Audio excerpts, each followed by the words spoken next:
Hello বন্ধুরা, আশা করি তোমরা সবাই ভালো আছো। তোমরা যারা আমার ব্লগ দেখো তারা জানো যে আমার আগের ভিডিও ছিল কামারপুকুর নিয়ে, আর এবার হচ্ছে জয়রামবাটি নিয়ে। আমরা বাঁকুড়া জেলার মধ্যে ঢুকে পড়েছি, যেখানে মায়ের বাড়ি আছে। মায়ের মন্দিরে প্রবেশের আগে যা যা সাইট সিনগুলো আছে সেগুলো আগে দেখে নেব এক এক করে। আমরা এখন এসে পড়েছি মা সিংহবাহিনী মন্দিরে। মা শারদার যখন পেট ব্যথা হয় তখন মা শারদা এইখানেই এই মন্দিরের মাটি নিয়ে সেই মাটি একটু খান, এবং তারপরই শোনা যায় যে মা শারদার পেট ব্যথা একদম চলে যায়। এরপর থেকেই লোকের মুখে মুখে চলে যে এই মাটি পবিত্র, এবং কারুর ব্যথা হলে তারা এখান থেকে মাটি নিয়ে যান বা সেই মাটি গঙ্গা জল দিয়ে খান, বা সেই জায়গায় ব্যথার জায়গায় যদি লাগান তাহলে ব্যথা সেরে যায়। তোমরা যদি এখান থেকে মাটি নিয়ে যেতে চাও তাহলে একটি ছোট কাগজ নিয়ে এসো, যেটা করে মাটি নিয়ে যেতে পারবে। এবার এসে পড়েছি আমরা শ্রী শ্রী যাত্রা সিদ্ধি মন্দিরে। মা শারদা কোনো কাজে বেরোনোর আগে এই যাত্রা সিদ্ধি মন্দিরে জিউকে প্রণাম করে যেতেন, যাতে যাত্রা শুভ হয়। এটি হলো আরেকটি স্থান যেখানে মা আসতেন। এখানে একসময় আগে ঘাস কাটা হতো, সেই সময় জল কম ছিল এখানে, তবে এখন এটিকে বাঁধানো হয়েছে এবং এই জলে প্রচুর মাছও আছে। এবার আমাদের গন্তব্য মায়ের মন্দিরে। এই সামনেই যেই নদীটি তোমরা দেখতে পাচ্ছ এটি হচ্ছে আমুদি নদী। এইখানে মা শারদা তার ভাইদের নিয়ে স্নান করাতে আসতেন। আমরা কিছুক্ষণ এই নদীর ধারে বসেছিলাম। মন্দির বন্ধ ছিল আমরা যখন এসছি। মন্দির খুলবে দুপুর 3:30-র সময়। 3:30 থেকে 5:30 অবধি মন্দির খোলা থাকবে, আর সকাল 7:30 থেকে সকাল 11:30 অবধি মন্দির তোমরা খোলা পাবে। এর ভিতরেই বিশ্বনাথেরও মন্দির আছে, বাইরে থেকেই আমরা দেখলাম, যদিও পরে যখন ঢুকলাম ভিতর থেকেও ভালো করে দর্শন সারলাম। খুবই নিরিবিলি শান্ত জায়গা, সত্যি খুবই ভাল লাগছিল আমাদের। জায়গাটির নাম রাখা হয়েছে পঞ্চবটি। কামারপুকুরে সকাল 11:30 থেকে ভোগ দেওয়া হয় ভক্তদের জন্য। তার আগে 11টার সময় আমরা দেখলাম যে ভোগ নিয়ে যাওয়া হচ্ছে ঠাকুরের জন্য। ভিডিও করতে পারিনি, কারণ বেশিরভাগ সময় ভিডিও করা অ্যালাউড ছিল না, তাই যেটুকু পেরেছি সেটুকুই তোমাদেরকে দেখিয়েছি, আর বাকিটা তো আমি বলেই দিচ্ছি। ভোগ ভালোই ছিল। আমরা খেলাম ভাত, ডাল, একটা পাঁচমিশালি সবজি, আর তাছাড়া আলু সয়াবিনের সবজি, আর চাটনি আর পায়েসও দিয়েছিল। খাওয়া দাওয়া শেষ করেই আমরা আবার একটু ওই হালদার পুকুর দেখে নিলাম। তারপরে আমরা টোটোয় চেপে বসলাম সাইট সিন করবো বলে। এখানে আসার পথে দেখলাম ওই আমোদন নদীটি বাঁকুড়া জেলা আর হুগলি জেলা, দুই জেলাকে ভাগ করে দিচ্ছে। ওইদিকে চলে গেলে হুগলি, আর সামনের দিকে এদিকে এগিয়ে আসলে বাঁকুড়া জেলা পড়ল। এখানে যদি তোমরা ভোগ খেতে চাও তাহলে 40 টাকা কুপন কাটতে হবে। আর জয়রামবাটিতে এলেও ওই একই সময় ভোগ বিতরণ করা হয়, ওই সকাল 11:30 থেকেই ভোগ বিতরণ করা হয়। টাইমিং সবই সেম আছে। কি অপূর্ব গ্রাম বাংলার রূপ দেখো তোমরা। ক্ষেতি জমি সামনেই, এখানে নানান রকম জিনিসের চাষ হয় শুনলাম।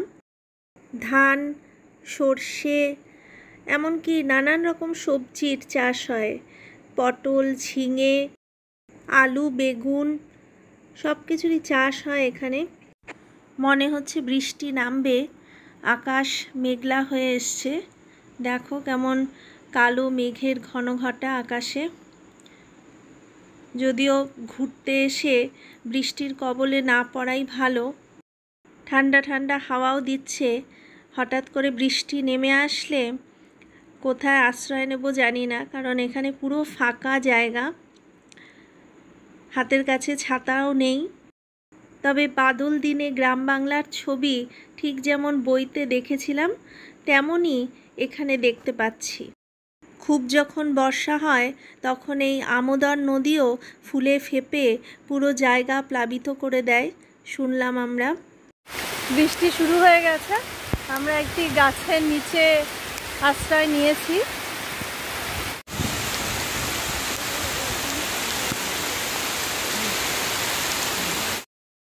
ঢুকতেই আমরা পেলাম সামনে শিব মন্দির, তারপরে আমোদর নদী তো আছেই।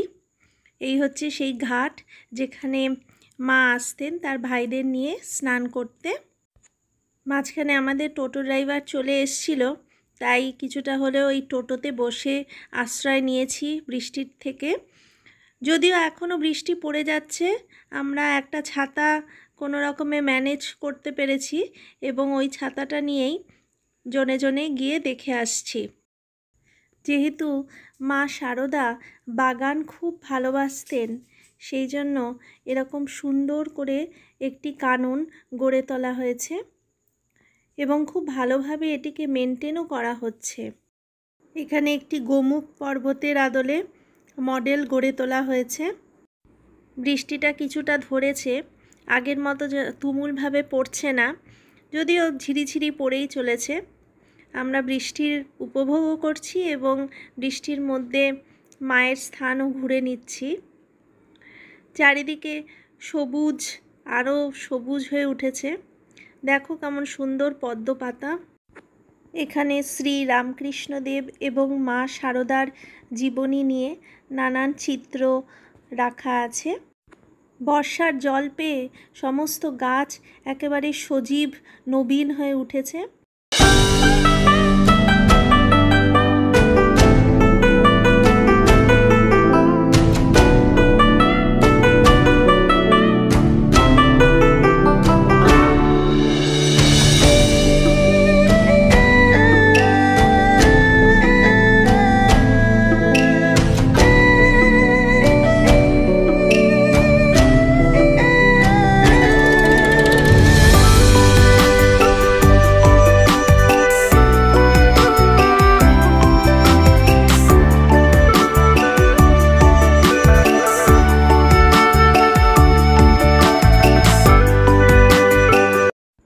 এখান থেকে কিছুটা সামনে এগোলেই তোমরা দেখতে পাবে এই কৈলাস পর্বত বা মাউন্ট কৈলাসের আদলে তৈরি করা হয়েছে এটিকে।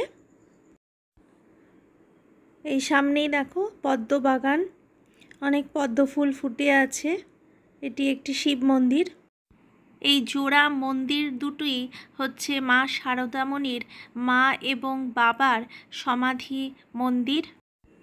দেখো আমোদর নদী বর্ষার জল পেয়ে কেমন টইটুম্বুর হয়ে গেছে। আমরা এসেছি মা শারদামণির মামা বাড়িতে ঘুরতে।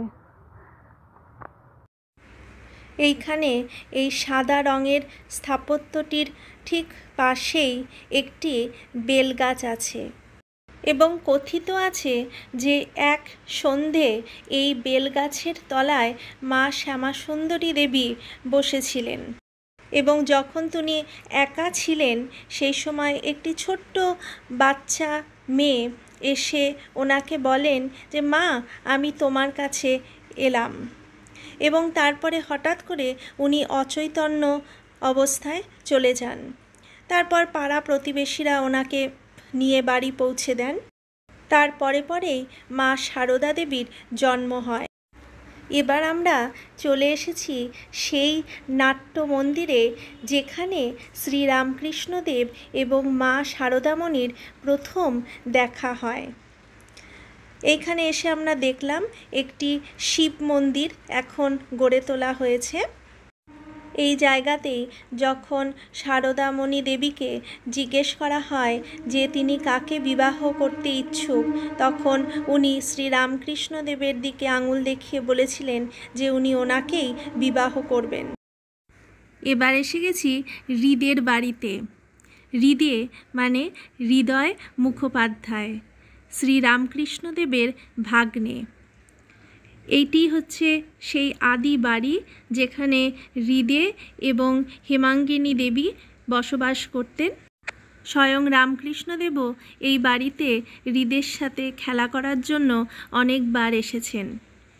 এর পাশেই আছে নারায়ণ মন্দির। ঠাকুরমশাই আমাদেরকে নারায়ণ শিলাও দেখালেন। সেই তখন থেকে সেই নারায়ণ শিলা আজও পূজিত হয়ে আছে এখানে। হৃদয় মুখোপাধ্যায়ের চতুর্থ জেনারেশন দেবদুলাল মুখোপাধ্যায় এখন এখানে পুজো করেন। শ্রীরামকৃষ্ণদেব যেবার অসুস্থ হয়ে পড়লেন সেবার হৃদয় মুখোপাধ্যায়কেই এই দুর্গাপূজার দায়িত্বভার তিনি অর্পণ করেন এবং হৃদয় মুখোপাধ্যায় সেটি নিষ্ঠার সাথে পালন করেন। এবার চলে এসেছি কল্যাণেশ্বরী কালী মন্দিরে। মা শারদামণি যখন শিহরে আসতেন তখন এই কালী মন্দির থেকে তিনি ঘুরে যেতেন। এই কালীকে বলা হয় রানার কালীও। আমরা এবার এসে পড়েছি শ্রী শ্রী মাতৃ মন্দিরে। এই সামনেই হচ্ছে প্রবেশদ্বার। মাতৃমন্দির দর্শনের সময় হচ্ছে সকাল 5:30 থেকে 11:30 আর বিকেল 4টে থেকে রাত 8:30 পর্যন্ত খোলা থাকে। এই সামনেই হচ্ছে ঠাকুর ঘর। মা শারদা দেবীর পিতৃবংশের কুলদেবতারা এখানে আছেন।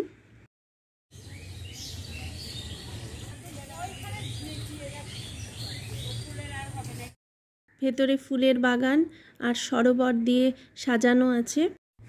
এটি হলো মায়ের নতুন বাড়ি।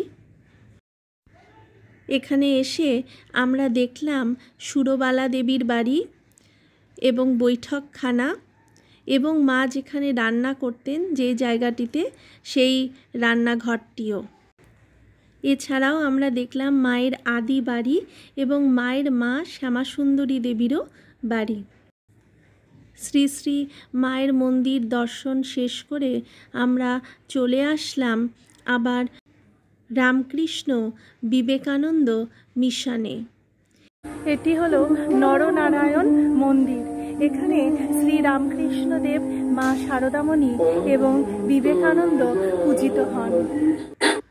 এবার এসেছি যে শিব মন্দিরে, সেটি ঠাকুরের জন্মেরও আগে তৈরি করা হয়েছে। এখানে নীল ষষ্ঠীর সময় গাজন বসে। চৈত্র সংক্রান্তিতে এই শিব মন্দিরের শিবলিঙ্গটি আস্তে আস্তে উপর দিকে উঠতে থাকবে। এখন অনেকটাই তলায় আছে আমরা দেখলাম। এটি আস্তে আস্তে বাড়তে থাকে, মানে মাটির উপর দিকে উঠতে থাকে। এটি হচ্ছে এখানকার বৈশিষ্ট্য। আশা করি আমার ভিডিওটি তোমাদের ভালো লেগেছে। তোমরা একবার ঘুরেই আসো না জয়রামবাটি কামারপুকুর থেকে।